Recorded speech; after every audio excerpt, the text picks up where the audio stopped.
So you're ready to start building some wealth, ready to get into investing. But let's be honest, the stock market can feel like a members-only club with a secret language, right? You hear terms like bull market, ETFs, and limit orders thrown around, and it's enough to make you second-guess if you can even get started. Well, we're going to change that right here, right now. We're going to break down the essential stock market terms every beginner needs to know, using simple language and real-world examples. By the end of this, you'll have the confidence to make your first informed trade. Section 1, the absolute basics. All right, let's start at square one. What even is asterisk a stock? Simply put, a stock, sometimes called a share, is just a tiny piece of ownership in a public company. When you buy a stock in a company, you literally become a part owner and you get to share in its future successes or failures. These stocks are all bought and sold in a central marketplace, which we call a stock exchange. You've definitely heard of the big ones like the New York Stock Exchange, NYSE, or the NASDAQ. To trade on these exchanges, you need a broker or a brokerage account. Think of them as the platform that lets you, a regular person, buy and sell on the exchange. Finally, how does the exchange keep track of thousands of companies? With a ticker symbol. It's just a short, unique code for each stock, like AAPL for Apple or TSLA for Tesla.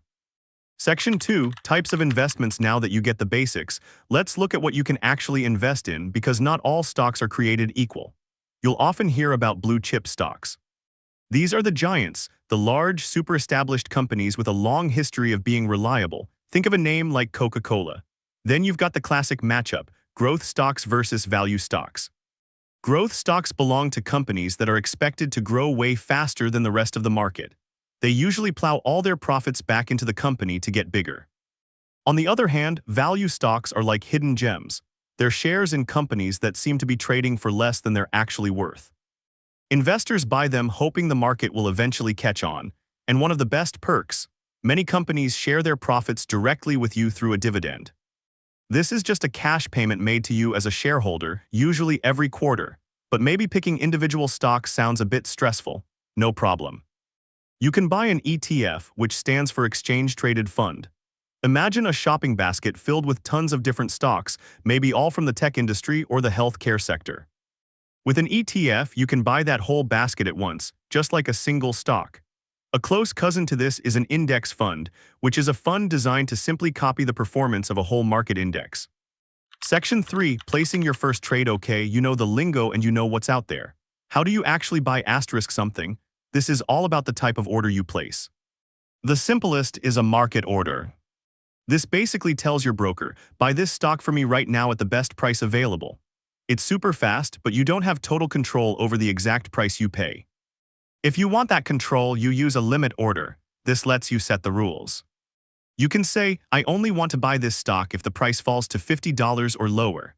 Your order will only go through if it hits your price or better. And to protect yourself from a bad drop, there's the stop order, often called a stop loss. This is your safety net.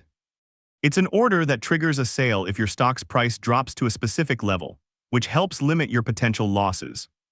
By the way, if these explanations are starting to make things click, do me a favor and hit that like button. It really helps me know that simple guides like this are useful. Section 4, understanding the market's mood. Once you're invested, you'll constantly hear the news talk about the market's mood. What does that even mean? It usually comes down to whether we're in a bull or a bear market. A bull market is when stock prices are generally on the rise, the economy is feeling strong, and investors are optimistic. Just think of a bull charging forward. A bear market is the exact opposite. Prices are falling and pessimism is everywhere. Think of a big bear going into hibernation. We track all this with a market index, like the S&P 500, which follows 500 of the largest U.S. companies, or the Dow Jones Industrial Average.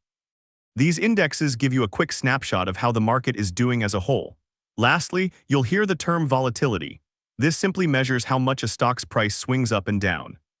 High volatility means big, dramatic price changes, while low volatility means the price is holding pretty steady. So there you have it. Stock, ETF, bull market, limit order. These aren't secret codes anymore. They're tools and concepts that are now in your vocabulary. The jargon that once felt like a barrier is now just words you understand. You've already taken the most important step, which is arming yourself with knowledge. The world of investing is no longer some exclusive members-only club. If you found this guide helpful and and you're ready to keep learning on your journey to building wealth, make sure to subscribe and turn on notifications so you don't miss what's next.